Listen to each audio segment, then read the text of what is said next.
Hi. This chap here, he thinks he can tell you the future. His name is Nostradamus, although here the sun have made him look a little bit like Sean Connery. And like most of you, I suspect, I don't really believe that people can see into the future. I don't believe in precognition. And every now and then you hear that somebody has been able to predict something that happened in the future, and that's probably because it was a fluke. And we only hear about the flukes and about the freaks. We don't hear about all the times that people got stuff wrong. Now, we expect that to happen with silly stories about precognition. But the problem is, we have exactly the same problem in academia and in medicine. And in this environment, it costs lives. So firstly, thinking just about precognition, as it turns out, just last year, a researcher called Daryl Bem conducted a piece of research where he found evidence of precognitive powers in undergraduate students. And this was published in a peer-reviewed academic journal, and most of the people who read this just said, okay, well, fair enough, but I think that's a fluke, that's a freak. Because I know that if I did a study where I found no evidence that undergraduate students had precognitive powers, it probably wouldn't get published in a journal. And in fact, we know that that's true because several different groups of research scientists tried to replicate the findings of this precognition study, and when they submitted it to the exact same journal, the journal said, no, we're not interested in publishing replication, we're not interested in your negative data. So this is already evidence of how, in the academic literature, we will see a biased sample of the true picture of all of the scientific studies that have been conducted. But it doesn't just happen in the dry academic field of psychology. It also happens in, for example, cancer research. So in March 2012, just 1 month ago, some researchers reported in the journal Nature how they had tried to replicate 53 different basic science studies looking at potential treatment targets in cancer. And out of those 53 studies, they were only able to successfully replicate 6. 47 out of those 53 were unreplicable. And they say in their discussion that this is very likely because freaks get published. People will do lots and lots and lots of different studies, and the occasions when it works, they will publish, and the ones where it doesn't work, they won't. And their first recommendation of how to fix this problem, because it is a problem, because it sends us all down blind alleys, their first recommendation of how to fix this problem is to make it easier to publish negative results in science and to change the incentives so that scientists are encouraged to post more of their negative results in public. But it doesn't just happen in the very dry world of preclinical basic science cancer research.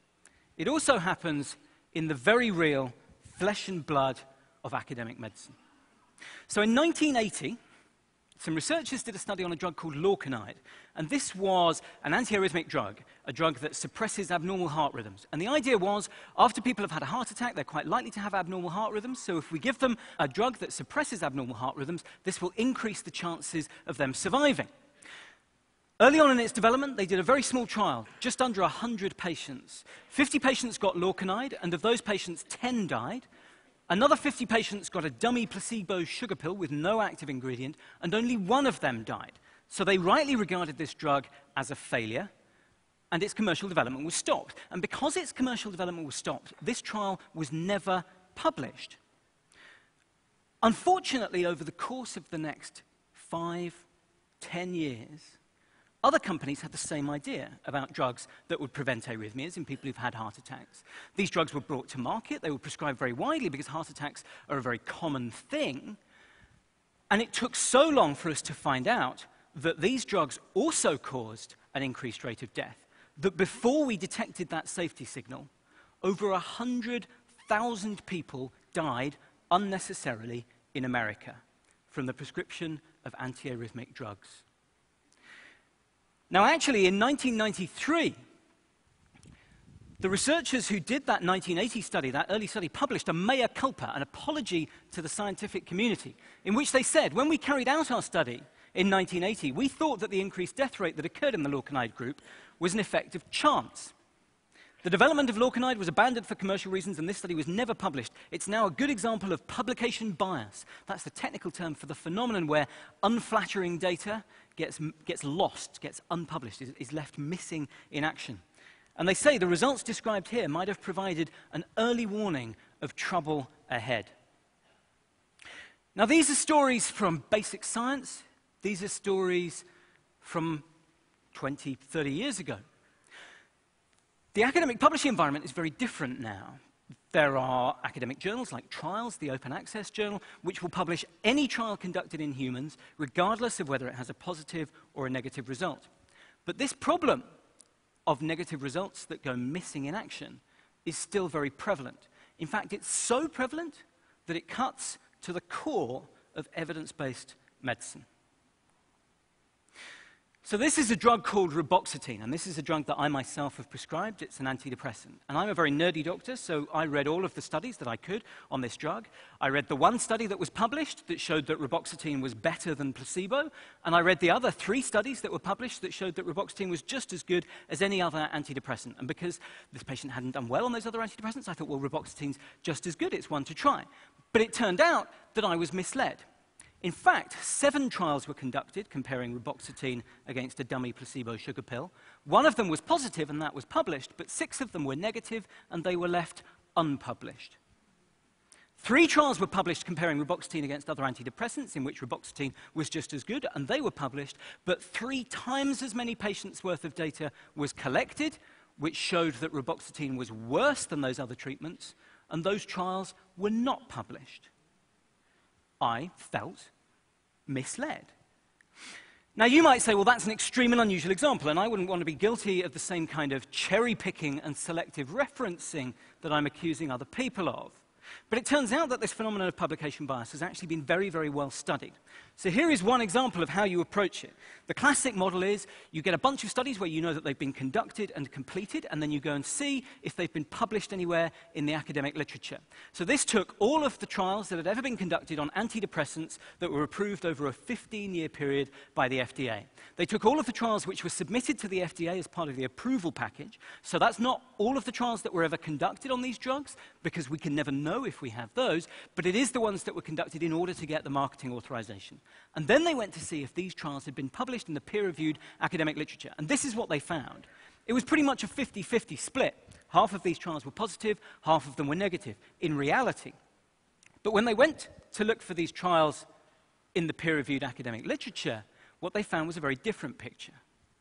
Only 3 of the negative trials were published, but all but 1 of the positive trials were published.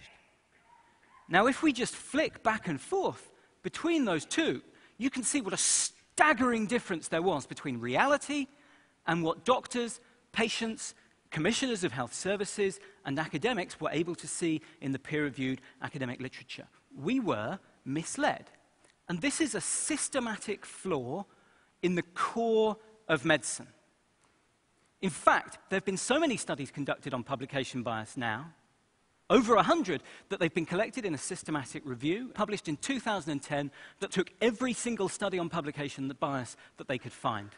Publication bias affects every field of medicine. About half of all trials, on average, go missing in action, and we know that positive findings are around twice as likely to be published as negative findings. This is a cancer at the core of evidence-based medicine. If I flipped a coin 100 times, but then withheld the results from you from half of those tosses, I could make it look as if I had a coin that always came up heads. But that wouldn't mean that I had a 2-headed coin. That would mean that I was a chancer, and you were an idiot for letting me get away with it. But this is exactly what we blindly tolerate in the whole of evidence-based medicine. And to me, this is research misconduct. If I conducted one study and I withheld half of the data points from that one study, you would rightly accuse me, essentially, of research fraud. And yet, for some reason, if somebody conducts 10 studies but only publishes the 5 that give the result that they want, we don't consider that to be research misconduct. And when that responsibility is diffused between a whole network of researchers, academics, industry sponsors, journal editors, for some reason we find it more acceptable. but the effect on patients is damning. And this is happening right now, today.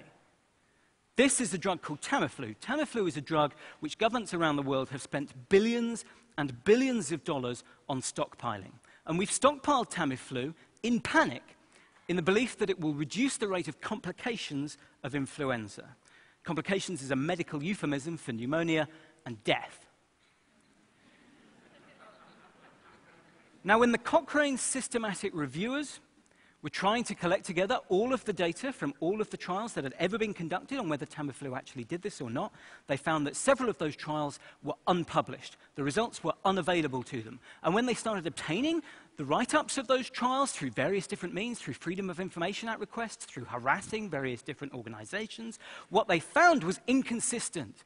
And when they tried to get hold of the clinical study reports, the 10,000-page-long documents that have the best possible rendition of the information, they were told they weren't allowed to have them. And if you want to read the full correspondence and the excuses and the explanations given by the drug company, you can see that written up in this week's edition of PLOS Medicine. And the most staggering thing of all of this, to me, is that not only is this a problem, not only do we recognize that this is a problem, but we've had to suffer fake fixes. We've had people pretend that this is a problem that's been fixed. First of all, we had trials registers, and everybody said, oh, it's okay, we'll get everyone to register their trials, they'll post the protocol, they'll say what they're going to do before they do it, and then afterwards we'll be able to check and see if all the trials which have been conducted and completed have been published. But people didn't bother to use those registers, and so then the International Committee of Medical Journal Editors came along, and they said, oh, well, we will hold the line, we won't publish any journals, we won't publish any trials unless they've been registered before they began. But they didn't hold the line. In 2008, a study was conducted which showed that half of all the trials published by journals edited by members of the ICMJE weren't properly registered, and a quarter of them weren't registered at all. And then finally, the FDA Amendment Act was passed a couple of years ago saying that everybody who conducts a trial must post the results of that trial within 1 year. And in the BMJ, in the first edition of January 2012, you can see a study which looks to see if people kept to that ruling. And it turns out that only 1 in 5 have done so. This is a disaster. We cannot know the true effects of the medicines that we prescribe if we do not have access to all of the information. And this is not a difficult problem to fix. We need to force people to publish all trials conducted in humans, including the older trials, because the FDA Amendment Act only asks that you publish the trials conducted after 2008, and I don't know what world it is in which we're only practicing medicine on the basis of trials that completed in the past 2 years. We need to publish all trials in humans, including the older trials, for all drugs in current use. And you need to tell everyone you know that this is a problem and that it has not been fixed. Thank you very much.